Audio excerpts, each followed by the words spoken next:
nessa vida é envelhecer. A barba vai descendo e os cabelos vão caindo pra cabeça aparecer. Olá, boa noite. Pesquisadores especializados em estudar o comportamento humano concluíram que as pessoas que encaram a maturidade com otimismo conseguem viver a terceira idade com mais saúde, ou seja, são menos propensos às doenças como a depressão, a ansiedade e até ao Alzheimer, além de se recuperarem mais rápido das enfermidades. As histórias de vida confirmam as pesquisas. A atriz Fernanda Montenegro acaba de lançar um livro biográfico aos 90 anos e está em franca atividade. Laura Cardoso também continua fazendo novela e participando de entrevistas. Ela é categórica em afirmar que não pretende se aposentar nem quando chegar aos 100 anos. Segundo dados do IBGE, o número de idosos no Brasil deve dobrar até 2042. Hoje, esse segmento representa 13% da população brasileira. O Brasil deve se preparar para que as pessoas cheguem na velhice saudáveis, produtivas e inseridas socialmente. E envelhecimento saudável é o assunto de hoje e quem apresenta os convidados é minha amiga Danila Bernardes. Boa noite, Danila. Boa noite, Camila. É um prazer estar aqui com vocês hoje. Então, nós recebemos aqui no nosso estúdio hoje a pedagoga, professora e assistente social, a atriz Valda Alencar, que veio hoje compartilhar um pouquinho da história dela. Boa noite, Valda. Boa noite. Nós também estamos aqui hoje com o psicanalista Cândido Renato. Ele é presidente da Comissão de Direitos Humanos do Conselho Regional de Psicologia e também professor da UERJ. Já é nosso parceiro antigo aqui também. Muito obrigada pela sua presença. Boa noite. Boa noite, muito obrigado. E ao meu lado está a médica geriatra Aline Bandeira. Muito obrigada pela sua presença, doutora Aline. Eu que agradeço. E olha, você aí de casa pode participar com a gente, já estamos aqui preparados para receber a sua mensagem pelo nosso WhatsApp, 3201-7704. Nós também estamos ao vivo pelo Facebook, pelo site também, podem acompanhar por lá. Bom, eu quero já abrir aqui perguntando para a Aline, como chegar na terceira idade bem? De que forma? Quais são aí as dicas? Bom, primeiramente a gente tem que estar preparado, então, para como chegar, né? Então, pessoas que ainda não chegaram aos 60 anos têm que se conscientizar de que a gente começa a envelhecer antes, né? Por volta dos 35, 40 anos, os nossos órgãos começam a perder função. Então, a princípio, então, é a conscientização de quem ainda não chegou, de como quer chegar. E o envelhecimento, ele não é só um bem-estar físico, ele é um bem-estar mental e também social. Então, a gente tem que realmente buscar intervenções nesse sentido. Em relação ao bem-estar físico, está mantendo o acompanhamento médico adequado em relação ao controle de doenças, fazer atividade física, manter uma dieta adequada, sono adequado, evitar situações estressoras e viver a vida de uma forma positiva. São algumas das orientações gerais que a gente pode falar. Atividade física, então, sempre, né? Sempre. Para quem não faz, como eu, então, eu não faço atividade física, não tenho um hábito muito saudável, não vou ser uma idosa boa, então não. Ainda há tempo. Dá tempo de mudar. É uma forma preventiva, né, doutora? Sim, nós temos que realmente pensar que o Brasil vai envelhecer. Como você falou, a população vai dobrar, a população idosa. E nós vamos ser os idosos daqui a uns anos. Então, a gente precisa realmente de focar na prevenção. Falta, né, para a gente realmente essa prevenção. Claro que a gente pode melhorar o controle de doenças, fazer essa promoção, essa prevenção em pacientes já doentes, mas a gente tem que começar de agora. Então, a atividade física, aeróbica, anaeróbica, ajudam muito, né, do ponto de vista cardiovascular, do ponto de vista muscular, do ponto de vista metabólico, do ponto de vista de memória. Então, a gente tem que realmente pensar em se exercitar, deixar o sedentarismo aí de lado. A gente tem como prova viva, inclusive, a Valda, né, Valda? Que a senhora já está toda ativa aí, faz teatro. Sim, eu percebi, depois de me aposentar, eu sempre gostei de atividade física. Isso eu sempre fiz. Mas depois de aposentar, tem muita gente que fica dentro de casa e não sai para nada. Eu procurei um grupo de teatro, eu vi que eu podia entrar em depressão. Então, procurei o teatro e eu falo que hoje o teatro é a minha vida. Porque ali você canta, dança, você esquece, você está envolvido nos ensaios, você conhece pessoas da sua mesma idade, então você não fica sozinho, né? Eu penso que qualquer forma de arte, eu levanto cedo, eu vou para a aula de zumba também, eu pertenço ao grupo da terceira dança, né, com o Mauro Negrão. Então, vou dançando, vou ensaiando, vou falando poesias e assim a gente vai vivendo. Cândido, isso é maravilhoso, né? Porque ela tá escancarado na cara dela que ela tá feliz, tá bem. Isso é importantíssimo. Sim. O que a Valda fez? As pessoas aos 60 e 70 anos de idade, elas continuam trabalhando. As pessoas aos 60, 70 anos de idade, elas continuam tendo vida social, que é o que a Valda fez. Porque as pessoas aos 60, 70, 80, 90 anos de idade, elas continuam desejando. E o que mantém o sujeito vivo é o desejo de viver, o desejo de conquistar novas coisas, o desejo de descobrir novas habilidades, o desejo de ter vida, né? E isso é o que mantém as pessoas vivas, o desejo de viver. Danila, você queria? Essa questão de deixar, de se sentir, que deixou de ser produtivo, isso afeta muito, né, Cândido? Com toda certeza. A pessoa idosa, ela precisa ter um lugar na sociedade. E muitas vezes ela não tem esse lugar guardado pela família e pela própria sociedade, né? Quando a gente pensa na pessoa idosa, o que a gente pensa?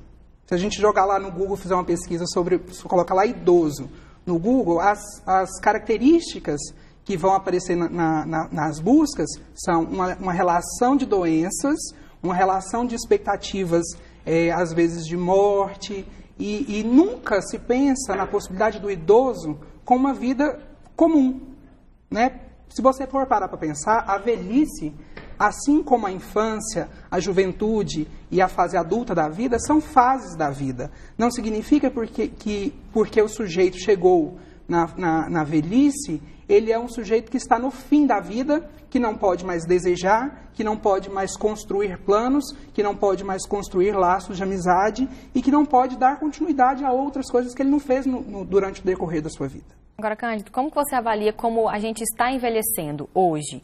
Você acha que mudou de uns tempos para cá? A gente está vendo mais idosos voltando ao mercado de trabalho, como a Valda, dançando, fazendo teatro. E mudou o cenário mesmo?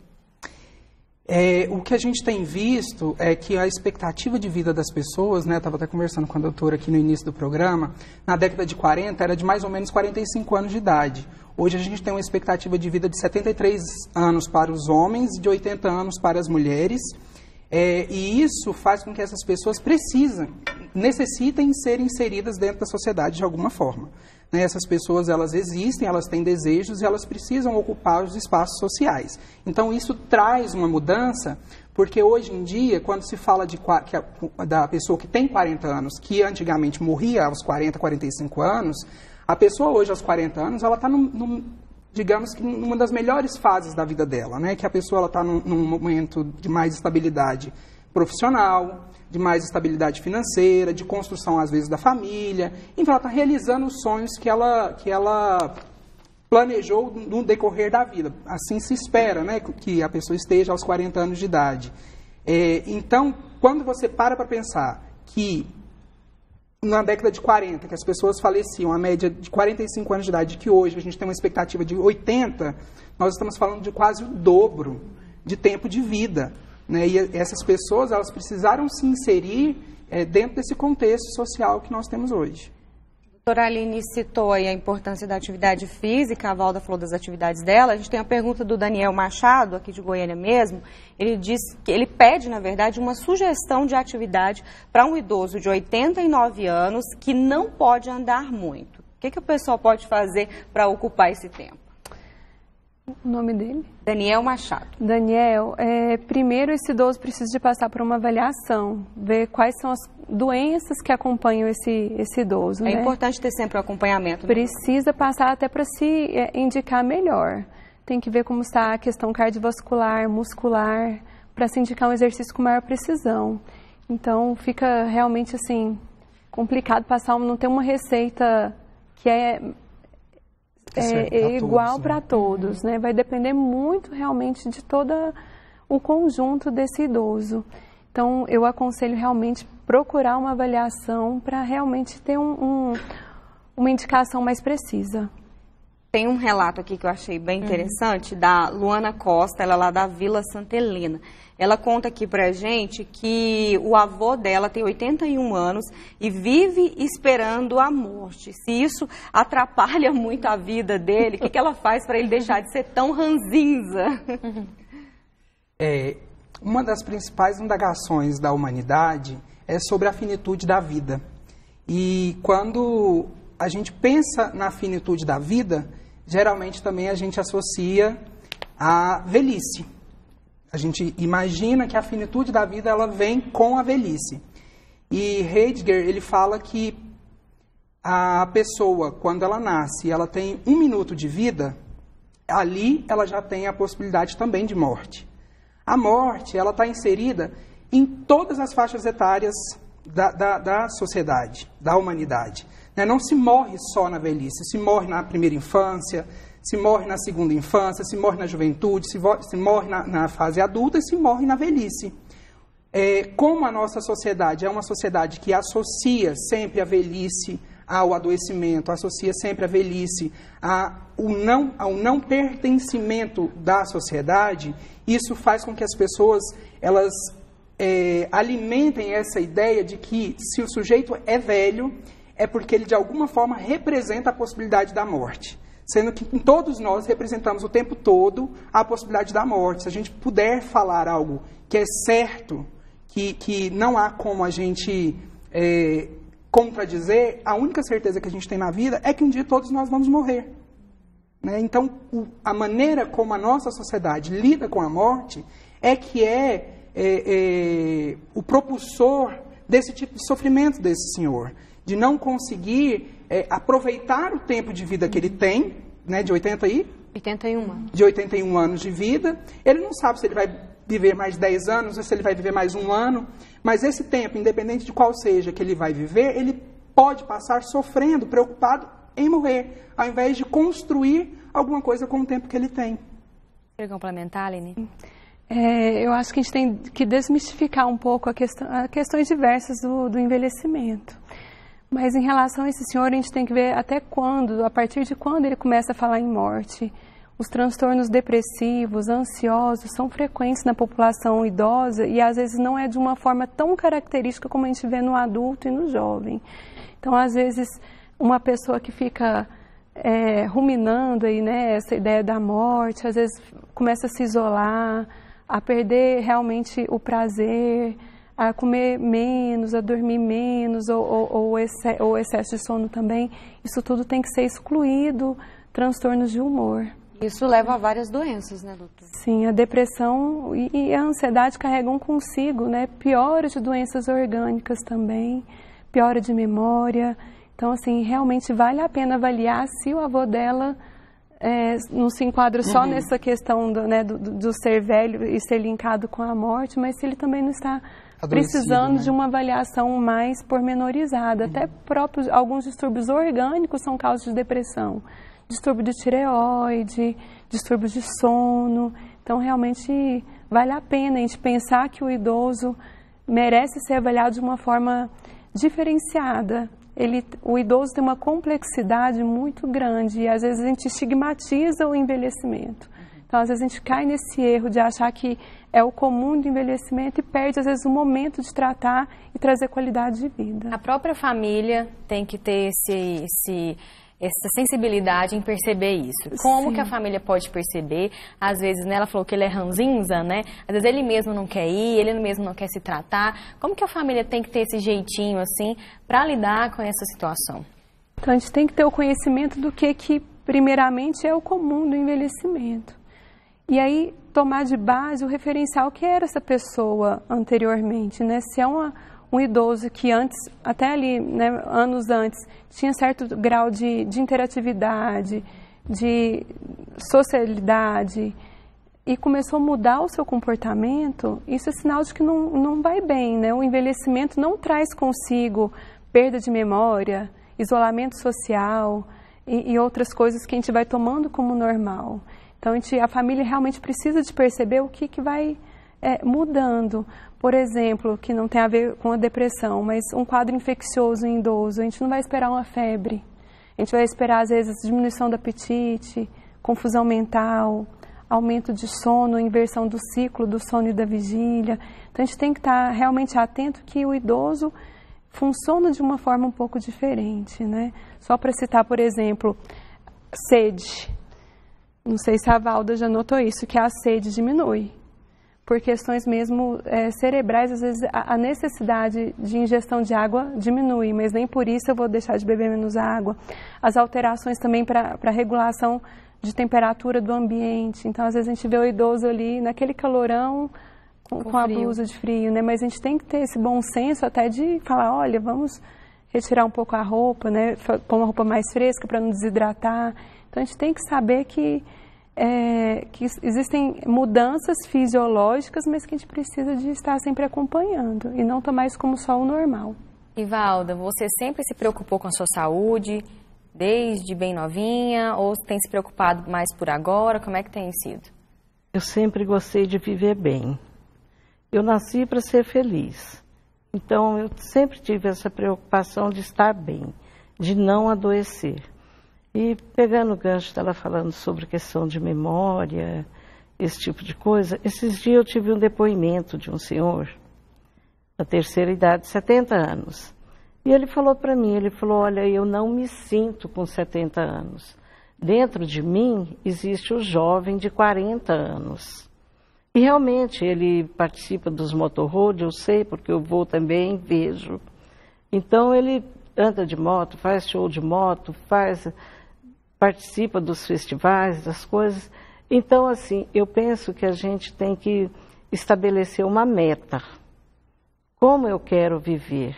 Bom, eu penso assim, eu quero viver enquanto eu for independente, enquanto eu não depender do outro. Passei dos 60, eu não estou mais naquela época de comprar bananas verdes, não. Tudo é para ontem. Eu quero as coisas para hoje, né? Então eu tenho vontade de ir num lugar, eu não guardo dinheiro, eu não me preocupo com isso.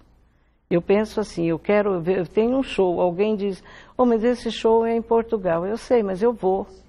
Eu vou porque eu não preciso estar guardando nada. Já está tudo criado, os filhos, né? Está tudo criado, está tudo pronto. E assim eu vivo bem. A pessoa, quando aposenta, muitas vezes fica dentro de casa. Eu tinha medo de me aposentar e entrar em depressão. Não, cada dia eu tinha uma coisa diferente para fazer, sabe? E hoje eu vejo assim, conversando com minhas colegas que se aposentaram e estão dentro de casa, ou também existe aquela que diz assim, mas eu não posso vir, eu não posso ir para tal lugar porque eu tenho meu neto para criar. Meu neto não é problema meu. Eu já criei os meus. Fica a dica aí. Não é? Entendi, tá O certo. neto não é problema meu. Isso não, hoje a senhora tem netos, né? 8. 8 netos? 8 netos. A senhora cuida de algum, assim, durante o dia ou não? Claro que não. Claro que não. Eu até fiz uma homenagem a meus netos e meus filhos aqui. Tem 8 corações que pertencem aos netos e 3 aos filhos. Mas cada um com a sua vida. Eu não nego que se eu precisar de um favor, apesar que já estão crescidos, né? Eu posso ajudar, mas... Tá mostrando aí na tela a homenagem. Vira aí pra gente. Depender do... Tatuagem. São corações pendurados. São... Ela vai virar. Pode colocar agora, vamos lá. Deu pra pegar? Aí! Isso, são 11 corações que representam... As tatuagens que eu tenho, elas todas têm um significado. É lógico que essa está visível, né? Mas todas têm um significado, né? Gente. Então, eu acho assim que o neto, aquela coisa de eu ficar em casa por causa do neto, ficar tomando conta, o filho vai trabalhar, não, ele que tem que pensar se ele pode ter filho ou não, e se pode cuidar daquele filho, né? Já que eu cuidei os meus, então... Minha mãe nem pode. Minha mãe, se você estiver assistindo esse programa, desculpa aí, eu vou ficar na casa da Valda para ver se eu pego um pouquinho desse ensinamento dela. E ó, a gente vai pro intervalo e daqui a pouco a gente volta. Continue com a gente. Manda sua mensagem pra gente no WhatsApp 3201-7704. Não sai daí, hein? Os outros vão morrendo e a gente aprendendo a esquecer.